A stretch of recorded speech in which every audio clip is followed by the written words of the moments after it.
صباح الخير بيوم جديد. طبعا اليوم هم أحد فعطلة، فقلت أسوي لكم فيديو بالكت الله يفيدكم. اليوم حنشرح على بنك الزراعات شلون تسوي حساب، وشلون تودع بيه فلوس، شلون تسحب منه فلوس، شلون تقدر تسوي كل سوالف هذني مال بنك الزراعات. تمام. هسه راح للاي تي ام اصور فيديو هناك، حتى شنو، حتى بعدين ارجع ادمجه بالفيديو بالمونتاج. تمام. يلا نقول يا الله ونتوكل نبدي يومنا. هسه اني ببارك يعني، بس المشكلة المقاعد كلها ثلج، وين حقعد ما اعرف، فخلينا نشوف لنا مكان بيه قاعدة يعني حتى اقعد اصور لكم اليوم بالخارج مو داخل الشقة. طبعا ما لقيت مكان اقعد بيه، فشو نسوي، حنتمشى ونسولف لكم. المهم، اذا تريد تسوي حساب بالبنك بتركيا وتطلع فيزا كارت او ماستر، عندك انت هنا هواية بنوك موجودة. طبعا بدي اسف يعني اذا الصوت مو واضح، يعني بدي اصور بالخارج اليوم، وتحملوا يعني ياخذوا المفيد من الفيديو وذبوا الباقي. فاكو هواي هنا بنوك، بس يعني انه اسهلهن واحسنهن اللي هو زراعات البنك الزراعي. طبعا اكو هواي بنوك هي، بس قلت لكم انه مثل اغلب البنوك لازم تودع بيها حساب البداية شوية ثقيل حتى يقبلون يسوي لك حساب، انما الزراعة بنك تقدر تسوي ببلاش. فشي يحتاج لك، يحتاج تروح تسوي فيرجن نمرة. هاي اول شغلة، تسأل اي شخص يعني شلون الطريقة سهلة ما ادري شي، بس ادليك على المكان. هو انا اكو مكان تمام حسب كل منطقة، شوفوا هو وين يروح يسوي فيرجن نمرة اللي هي رقم الضريبي، وراها ياخذ هاي الفيرجن نمرة وياخذ الجواز مالته ويروح للبنك.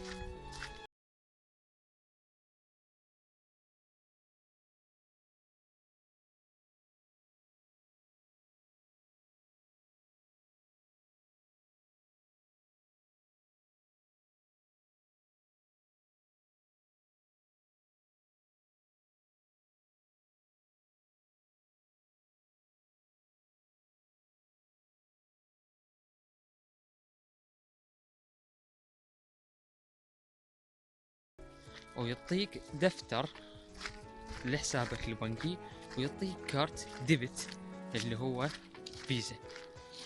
تمام. اذا تريد تطلع انت كريدت كارت، كريدت كارت هاي شغله ثانيه، لازم هم ترجع للموظفه الاولى تمام ورا 24 ساعه من تفعيلك للخط، تقولها اريد ديبت اريد كريدت كارت. طبعا الاثنين نفس الشيء، هو ما عدا ان الكريدت كارت تقدر تشتري بيه من على النت، الديبت كارد تقدر تشتريه مثلا تشتري منه بالاسواق الماركات السوالف يعني. المهم ف حتاخذ الكارت، حيسألك الموظف يقول لك تريد تودع بيه فلوس، قل له لا بدون ما اودع بيه فلوس. تطلع وراها للصراف بالبرة، تلقى هو صرافات بالشارع مال يعني اللي يسموه اي تي ام. فشو تسوي؟ تحط انت بيه فلوس، وحترفع لكم فيديو طريقة ايداع الفلوس عن طريق الاي تي ام. طبعا الفيديو انا صورته وهسه احطه خلف هذا الفيديو، بس المشكلة شنو انه شوية سريع، فحاول تركز بيه حتى تفتهم، لان وانا قاعد اصور طلع لي موظف قال لي التصوير ممنوع يعني فاضطريت اني اروح اي تي ام ثاني بغير مكان، صورت بسرعة وطفرت حتى شنو، حتى قبل ما يطلع لي موظف او ماتينه يقول لي التصوير ممنوع. تمام. فهسه شنو صورتنا لكم شلون يسوون الحساب بالبنك، وشلون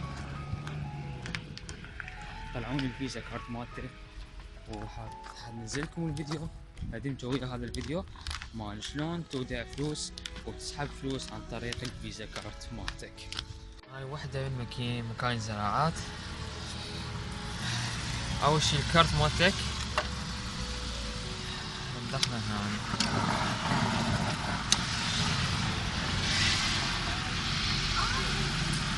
حيطلب منك الرمز مالتك تدخله، حيقول لك تريد وصل لو ما تريد وصل، تقول له ابد. عندك ثبت الكاميرا هاي بارة تشكمة يعني سحب نقود. تدوس عليها هاي يقول لك انه هذا رصيدك وسوالف، تدوس عليها هنا يقول لك ايش قدر تريد تسحب. تمام.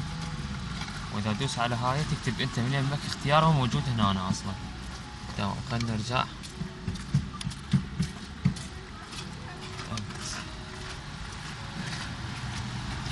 عندك هذا الاختيار بارة يتمة يعني تودع فلوس، تدوس عليه هاي يقول لك تقدر الخيارات الاثنين، هي هاي حساب بارة يتمة يعني ايداع حساب، من انا اعتقد تحويل يعني من حساب لحساب.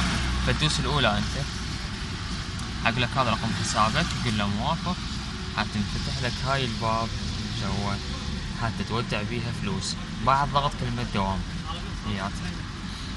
تمام. رجعنا للشقة.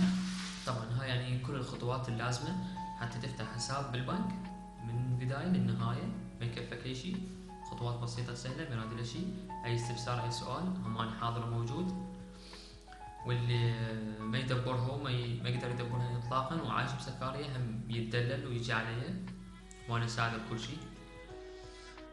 بعد ايش بقى نسينا بالفيديو ما ذكرناه.